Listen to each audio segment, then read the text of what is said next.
I was born in Beijing, China. I grew up in an orphanage, and I'm not sure what happened to my parents, as I never knew them. Life in Beijing was decent. I was homeschooled, though, in a foster home, and I hated it there. Every day we did the same thing. We woke up, we ate, we did some activities, and we went back to sleep. It eventually all became a blur. Sometimes I would visit the local river just for an escape. It wasn't all bad, though. One time I was so bored I actually stole someone's bike just for fun. I feel bad about it nowadays, but I used to misbehave often because of my frustration with my situation. Funnily enough, this is how I learned to ride a bike. I was homeschooled at the foster home for a while, but eventually I entered another foster home before enrolling at a public school that was very strict. We were even required to wear uniforms every day.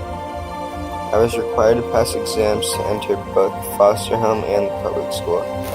And when I entered my new foster home, I was forced to leave my foster parents. I didn't mind too much though, because I didn't know them very well.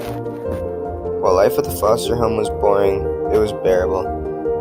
One day, something unexpected happened, which changed my entire life. An American family visited the foster home, and apparently they had chosen me for adoption, and would actually be bringing me back to America.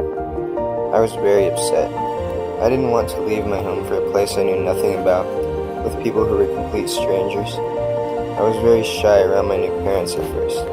In 2007, we took a plane to Washington, a state in the United States. The plane ride was okay, nothing too exciting.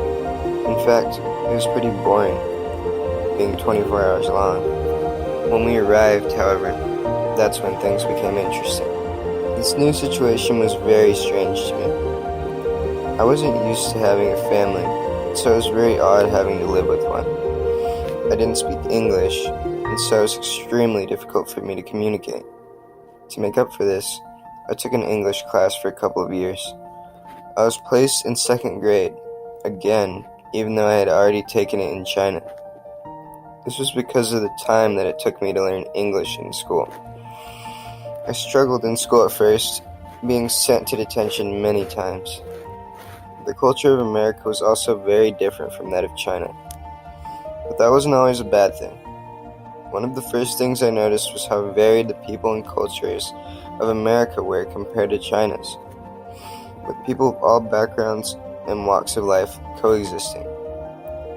In China, the people were far less diverse. People here also seemed much more friendly and were far more outgoing and caring.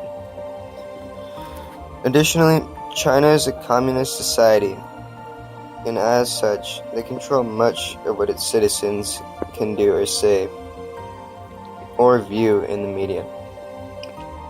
People take America's freedoms for granted, but they are very real, and take it from me, Americans should be very grateful for them. Things have gotten far better for me since then. I'm no longer shy around my parents, and I love them very much. I no longer get in trouble as much in school, and I have made lots of friends. Overall, I love my life in America, and I appreciate all the opportunities I've gotten that I never had in Beijing. Although I lived here for a very long time, I would never go back to China, unless it was for a vacation. I have actually forgotten how to speak Mandarin since then. America has given me freedoms I could have only dreamed of, and has made me a happier person.